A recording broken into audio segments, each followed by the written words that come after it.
We'll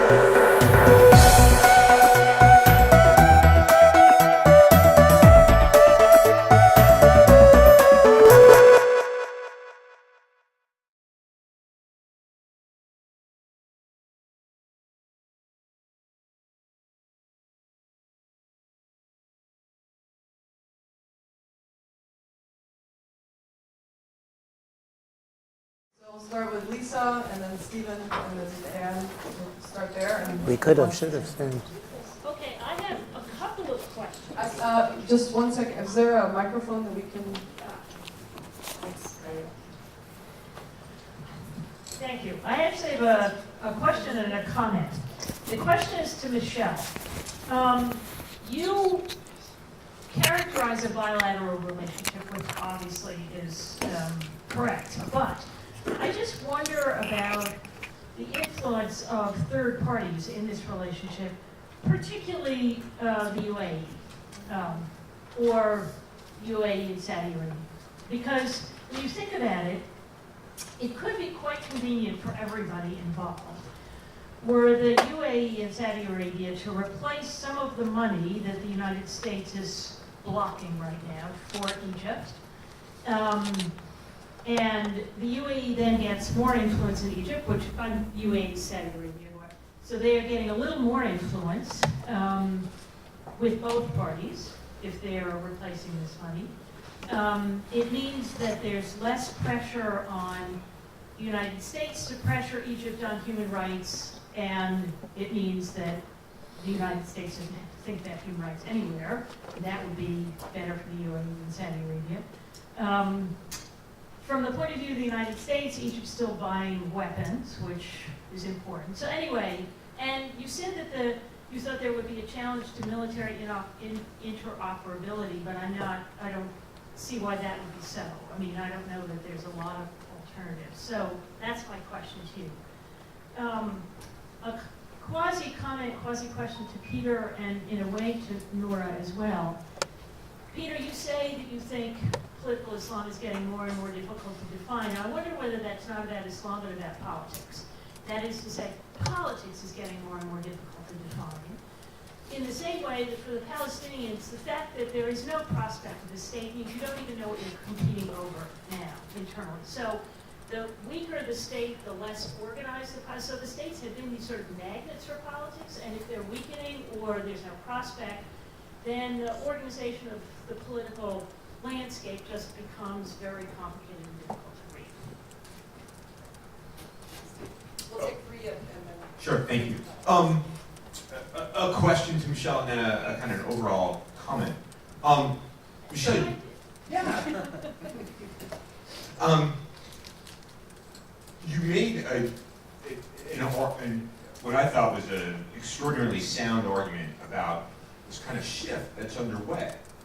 But you didn't answer the question that you yourself posed, or kind of wondered about, which is, one would think, given the $50 billion investment in the Egyptian armed forces, that the United States would be actually pretty okay with what's going on now. To rule and to govern, that should be okay. Why not?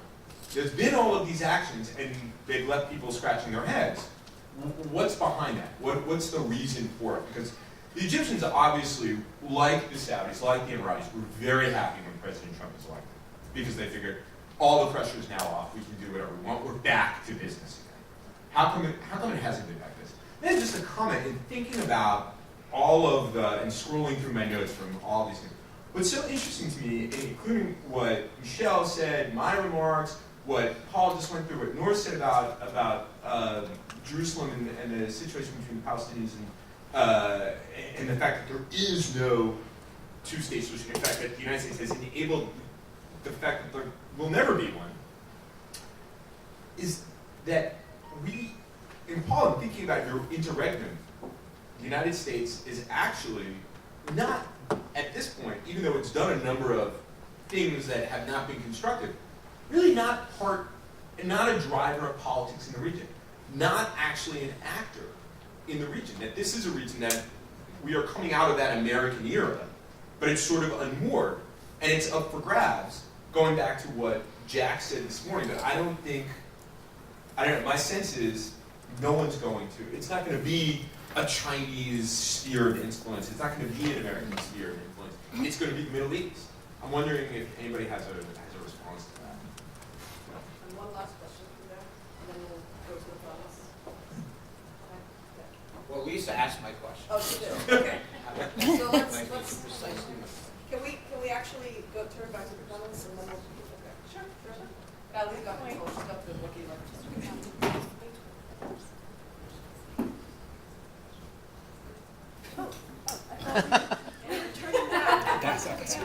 Can you hear me? Okay. Dr. Mandeville, I wanted to ask you, first of all, thank you for saying that you were confused by political Islam, because I feel a lot better. I didn't want to admit that to anybody. I'm really, I focus on economy and labor markets, and I'm totally confused. So I wanted to ask you to, thank you for saying that. I wanted to ask you, and by the way, I'm Shay Garrison, with George Mason. I wanted to ask you to do what you said you could not do for someone who is an economist. Could you try to put the groups in some sort of buckets just to give me a better understanding of what's going on, the overall picture of Islamist groups that are out there? And my focus has mainly been in Kuwait, and I understand about what has happened historically in Kuwait with the Islamists. And the other thing I wanted to ask you about was what was that? You had said, oh wow, I've lost it. You had said that the Islamist groups, once they kind of got started and into power, were not, they let go more of the religious narrative. That was it.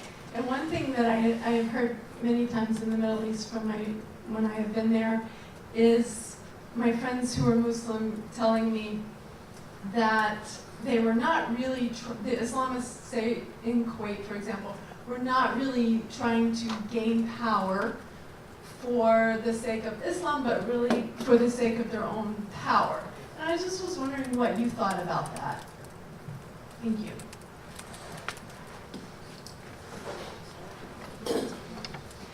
Okay, thanks. Let me start with Steve's questions, and I'll take it back to yours, Lisa. Look, Steve, I guess this paradox that the U.S. has invested so much into their relationship with the Egyptian military, and then just when the Egyptian military is really in control, bilateral relations are really just keep deteriorating. So why is that? I mean, I mentioned that there's a basic lack of sense of purpose or agreed upon goals. But even more than that, I think there's a lack of agreement on how to do things. How to get things done, whether it's fighting terrorism, whether it's stabilizing the country, stabilizing Egypt, and so forth. And I think, the United States, yes, we have, the American military, the Pentagon, it's an important part of the relationship with Egypt, but it's not the whole thing. Right, and we've got the White House and the State Department and the Congress playing very important roles there, and we've come up time and again against these pretty big disagreements, like the whole thing about NGOs, which seems trivial, but it's not. That's how the United States, for example, carries out its economic assistance programs in much countries. They're implemented through both American and sometimes also local NGOs, even if there are agreements government to government with the ministries in that country. It's usually actually NGOs carrying out the work. I mean, you don't see, USAID officers are not themselves carrying out the health programs or whatever, right? And it's that kind of thing that the Egyptian military resists very much, those kinds of interactions. And so just keep coming up against the ways we typically do things and the ways they want to do things. And by the way, this gets to the interoperability questions. I mean, my understanding from American military officers who've worked this relationship with Egypt for years is that interoperability between the American and the Egyptian militaries is a complete failure. It really doesn't happen. It was a goal that was never achieved. And that's quite unlike, for example, the military relationships with, say, Jordan or the Emirates or whatever, in which there has been more of a success of interoperability, of an agreement on doctrine, on how to do things. But we've never gotten there with the Egyptian military. So this brings me to your question, Lisa, and it's funny, when you said the third leg of this, or the third point of this triangle, I thought you were going to bring up Israel, which I realized that I hadn't really mentioned. Of course, that was part of the original logic of the relationship, was supporting the Egyptian-Israeli peace treaty. But we now know, and this has been the case for a long time, that the Egyptian-Israeli relationship has completely its own dynamic, and it's much less a triangulated relationship with the United States than it used to be. So, a success in some ways, but it's also not something the United States needs to nourish anymore. Now, in terms of the Emirates in Saudi Arabia, of course, they played a huge role in Egypt, particularly after 2011, 2012, and the military coup of 2013 and so forth. But what you suggested about the Emirates and the Saudis giving money to the Egyptian government to make it easier for Sisi not to respond to pressure from the United States, that era has already come and go, really. They did that, in 2013 at the time of the coup to the tune of, tens of billions of dollars.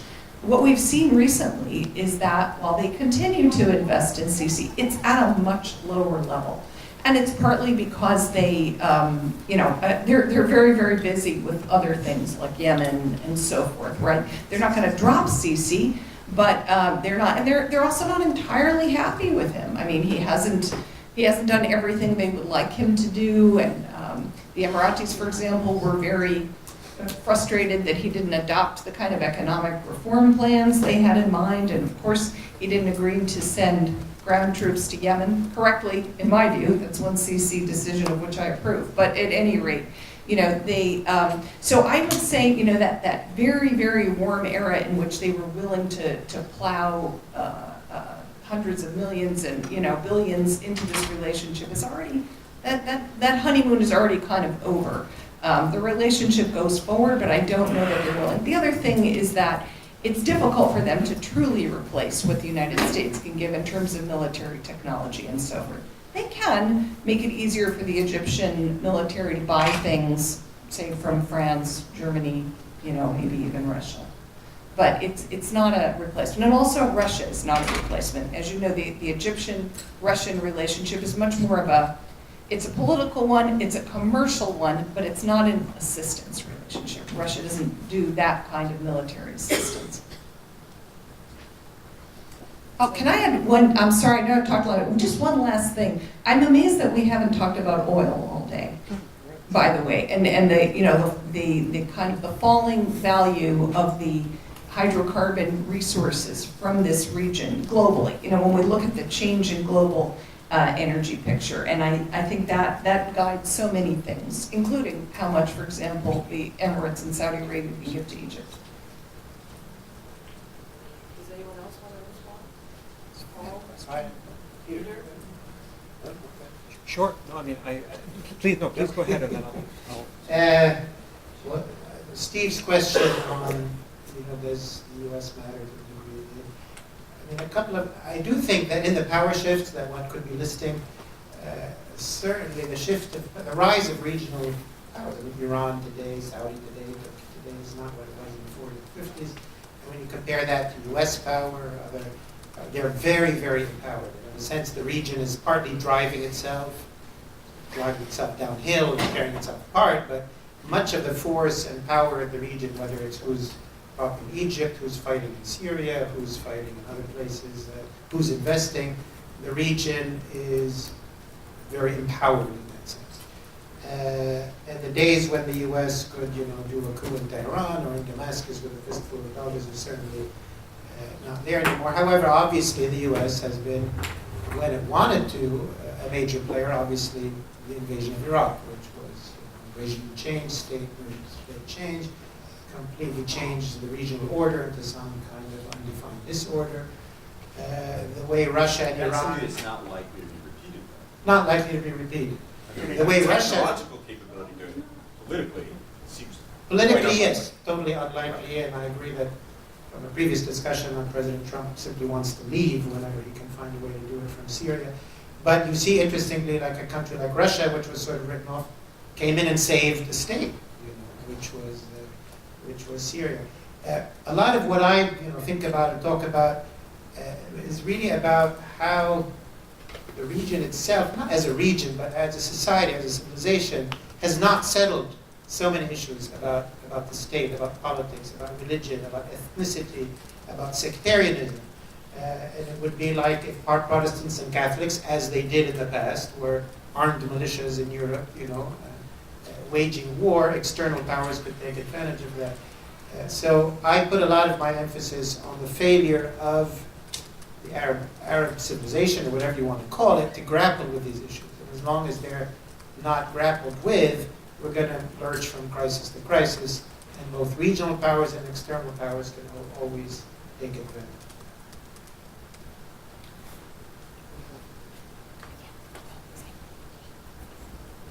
Okay, so I'm going to answer, I guess, what the derivative questions were to me, which like derivative sovereignty, and try to make this as short as possible, and to say that there was a critical juncture in the aftermath of the October 1973 war, where the PLO begins to recalibrate itself at the insistence of Egypt and the Soviet Union in order to think about itself not as a revolutionary movement, but as a state-building project. Now that path created a lot of rift internally for Palestinians, and the outcome in 1988 of the Declaration of Independence of a Palestinian State wasn't an inevitability, but was a political choice.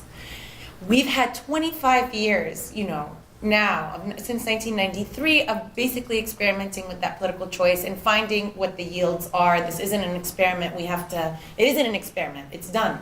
It's over. And so, ironically, we're at a juncture where we've tried this one path. The Palestinian officialdom insists on functioning like a state, when in fact it still needs to fight for its liberation, and so is grappling with this internal conflict. And ironically, there is internecine conflict between the two leading parties of Fatah and Hamas over governance, over a non-state, and leaving a gap in what needs to be settled, which is basically still fighting for liberation. So what happens then?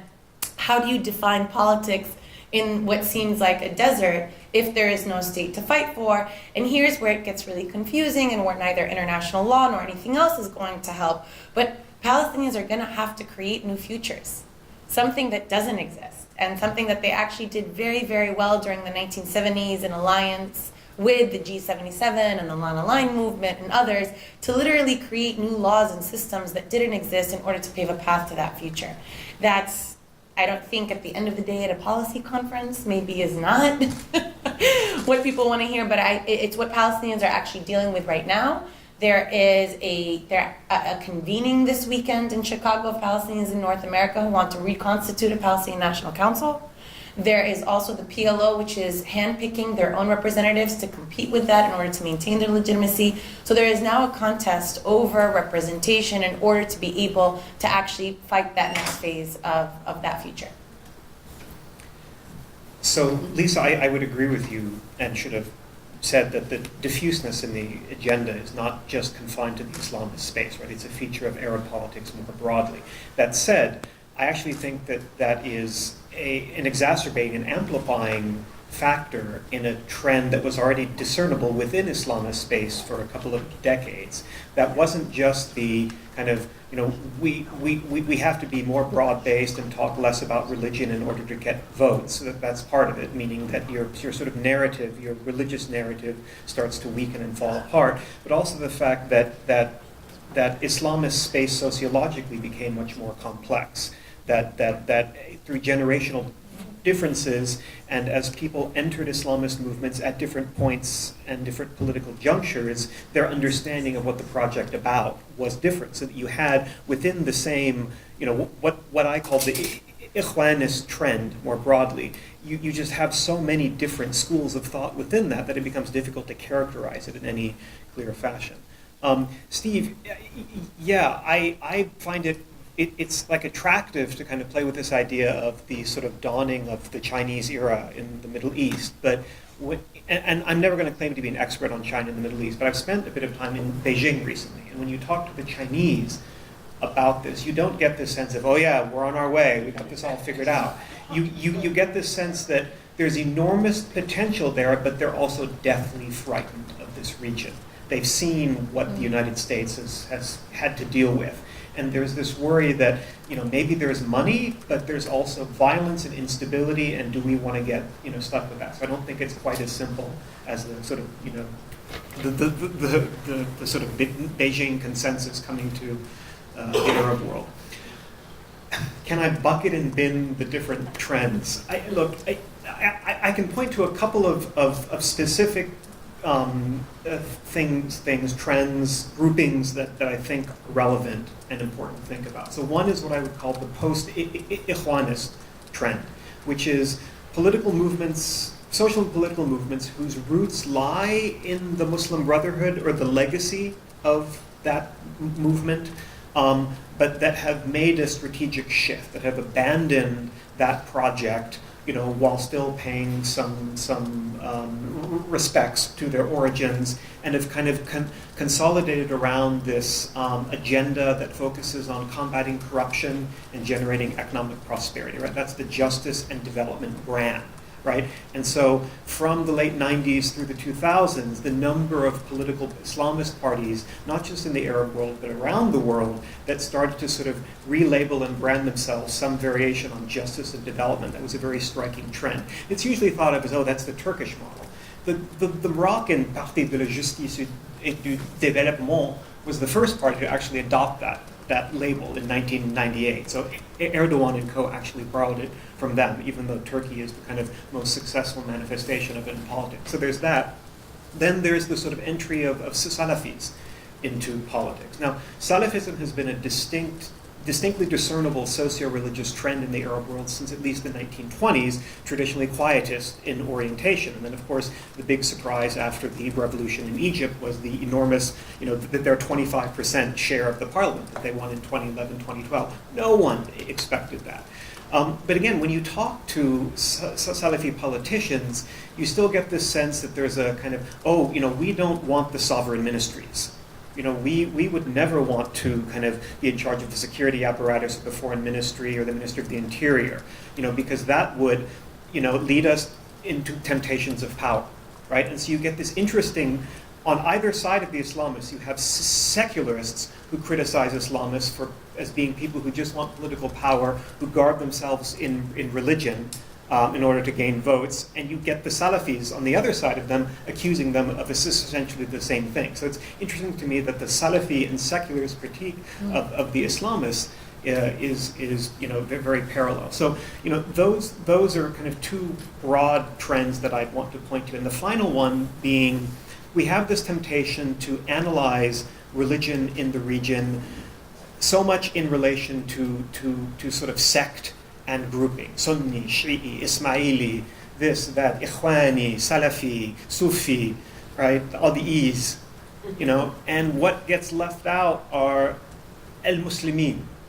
The vast majority of Muslims in the region generally don't think of themselves hard and fast in these categorical terms, right? And even the sort of division of Islamists and secularists, right? If by secularists we mean non-religious, that's a very thin thing, right?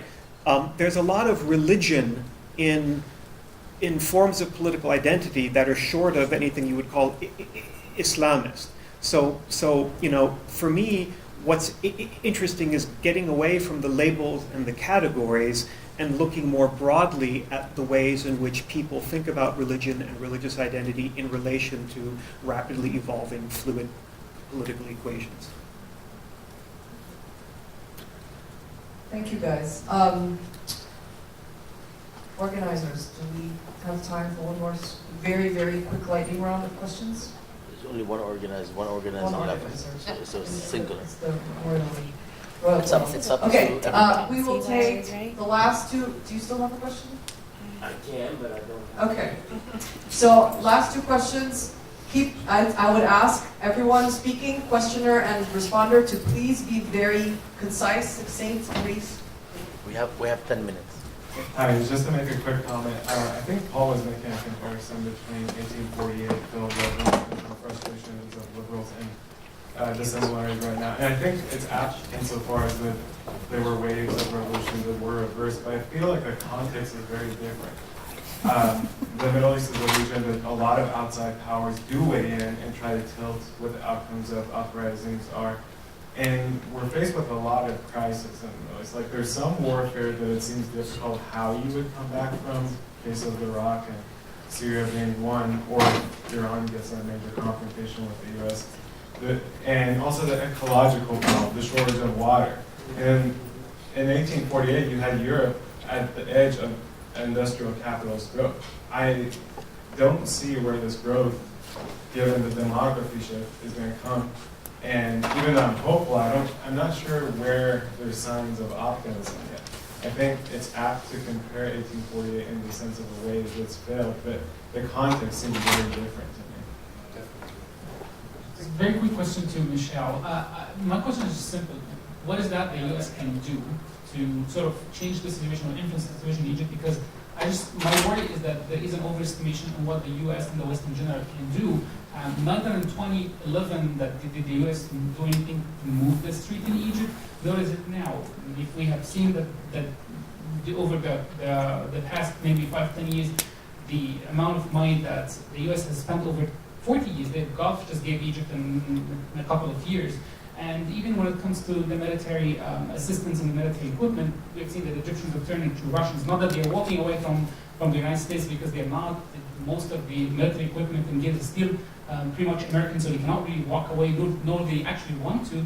But we see that they have given the Russians in the past couple of years more than what they have ever pledged or agreed to give to the U.S., like the bases, for example, access to the bases in Egypt.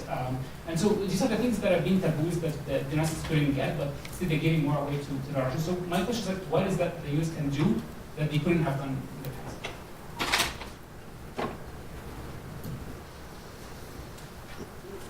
I was going to ask about the Russians as well. Okay, So, great. and I can follow up after the Back to conference our- as well. Okay. It's, Regarding, just quickly on the Egyptian-Russian relationship. Look, I think that Sisi admires Putin, and there certainly has been an increase in cooperation and so forth.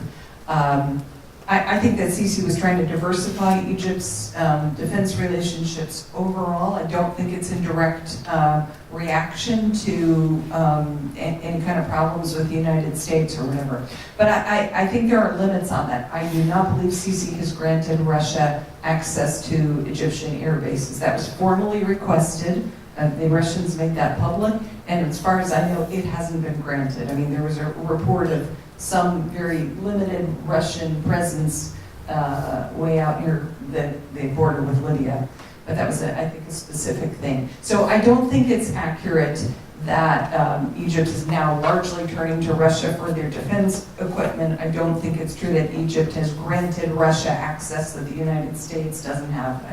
So I think we have to keep this in proportion to what it really is.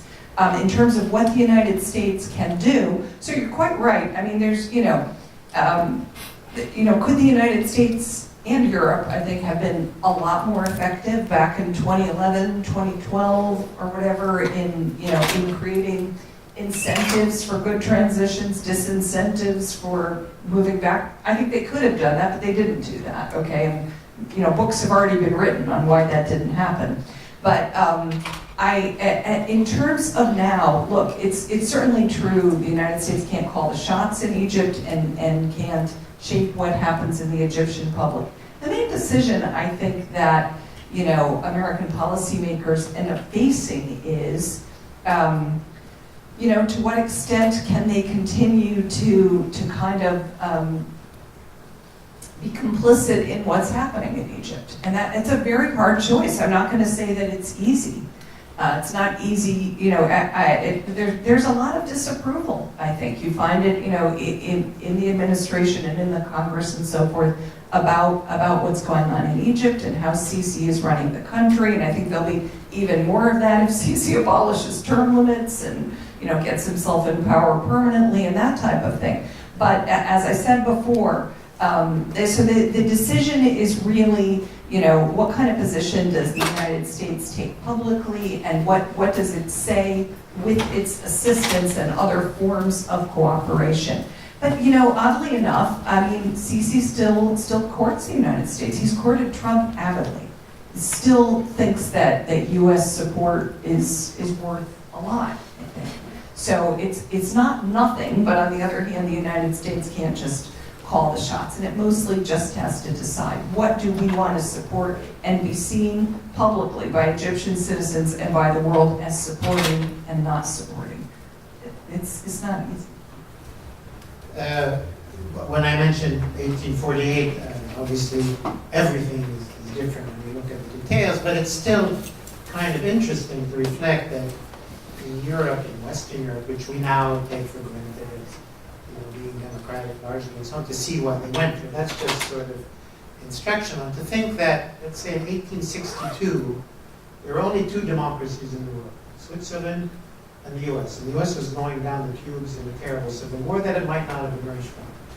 In 1941, I think there were 7 democracies in the world, and that they were at risk of going down as well. And now this year, in this era, you know, the democracies, many of them are dysfunctional, including the US one, I don't know, 130, 140. Now when I look at that, and when I look at the Middle East and power shifts, the way I read it, and I may be wrong, is that with the dispersion of power through education, urbanization, and now also new technologies and so on, and previously, you know, television, radio, and whatnot, those types of society where actual information and power is widely dispersed, to my mind, cannot be sustainably and well governed over a long period of time without some form of representative, accountable governance. Now that can be through a monarchical system which accommodates some kind of interaction. And I can see that in the short term, which could be 40 years, it could be run through dictatorship and authoritarian or military regimes or a communist party or fascist party, whatever.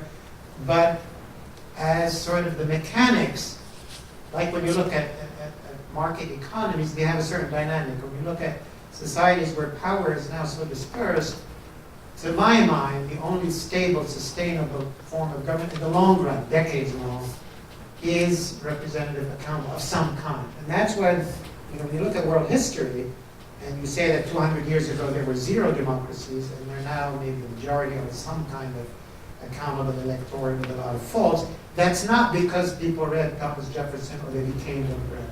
It's just power. And I think that type of power, you know, engineering and power calculus, it hits everybody. It is hitting everybody. Russia's resisting, China's resisting. And maybe I'm wrong. Maybe there is a way to govern through authoritarianism throughout the 21st century and beyond. I tend to think it's unstable and very costly. But I'm very pessimistic in the short.